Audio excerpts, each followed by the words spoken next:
mtazamaji na msikiaji unayezoea sana mitandao.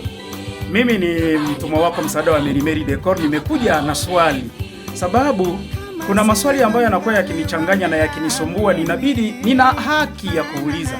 Sasa kuna aya mbili ambazo nitakazozisoma, na baada ya kuzisoma nitakuomba unipatie jibu.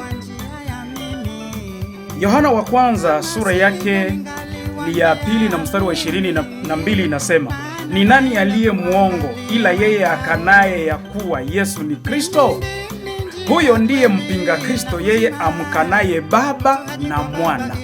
Ninarudia, ni nani aliye muongo ila yeye akanaye ya kuwa Yesu ni Kristo? Huyo ndiye mpinga Kristo, yeye amkanaye Baba na Mwana. Sijamalizia. Kitabu cha Yohana, yaani Injili namna ilivyoandikwa na ya mtume Yohana, sura yake ni ya 8 na aya ya 44, nayo inasema, ninyi ni wa baba yenu Ibilisi, na tamaa za baba yenu ndizo mpendazo kuzitenda. Yeye alikuwa muuaji tangu mwanzo, wala hakusimama katika kweli, kwa kuwa hamna hiyo kweli ndani yake. Asemapo uongo husema yaliyo yake mwenyewe, kwa sababu yeye ni muongo na baba wa huo. Swali langu linakuja sasa.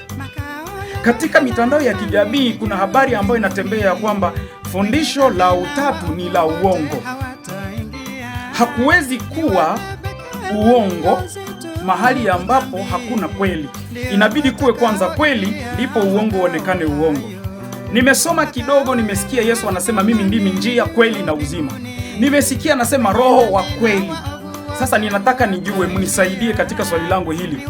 Kati ya Baba, Mwana na Roho Mtakatifu, ni nani muongo? Yaani ninataka nijue, huyo Baba, je, ni Baba ndiye muongo? Je, ni Mwana ndiye muongo? Je, ni Roho Mtakatifu ndiye muongo ambaye amekuja kujipenyeza katika huo utatu mtakatifu mpaka akachafua kweli yao na akaacha fundisho lile linakuwa la uongo? Ikiwa ninauliza vibaya, uniandikie kwenye comment, andika ndani ya commentaire kama nimeuliza vibaya, unikosoe. Mimi ni mwanadamu, naweza kukosolewa. Na ikiwa na wewe hili ni swali lako, unaweza kuniandikia ili nijue kama kweli wewe ulikuwa unasumbuka na swali kama hili. Usisahau, mimi nimekutana na wewe tu ili nipate jibu la swali langu, na Mungu akubariki.